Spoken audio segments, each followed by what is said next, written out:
আসসালামু আলাইকুম ওয়া রাহমাতুল্লাহি ওয়া বারাকাতুহু গাইস, সবাই কেমন আছেন? আশা করি সবাই আলহামদুলিল্লাহ অনেক ভালো আছেন। আর আমিও সেম আলহামদুলিল্লাহ অনেক ভালো আছি। আজকের পর্বে আমি আপনাদেরকে দেখাবো আমি কিভাবে অ্যানিমেশন কাজ করি।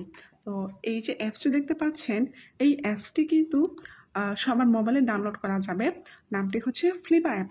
তো আমি এখানে একটি আপেলের ক্যারেক্টারে কাজ করছি, সে কারণে আমি একটি আপেল এঁকে নিয়েছি।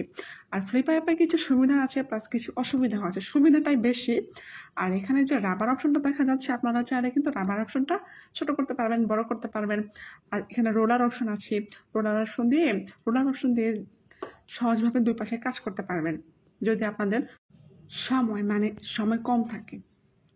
তো আমি এখানে যেহেতু আমি ভিডিওতে কাজ করার জন্য আমি এটাকে একটু তাড়াতাড়ি দেখাবো, তো সেই কারণে আমি এখানে রোলার অপশনটি চালু করে নিয়েছি। আর আমি ম্যাক্সিমাম ক্ষেত্রে রোলার অপশনটি ব্যবহার করি অ্যানিমেশনের জন্য, যাতে আমার যাতে অ্যানিমেশনটির দুই দিকটা সমান থাকে, বিশেষ করে চোখ আঁকার ক্ষেত্রে।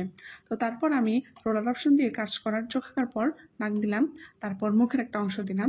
তারপর আমি কি করছি, এখানে পরের পেজে যাব।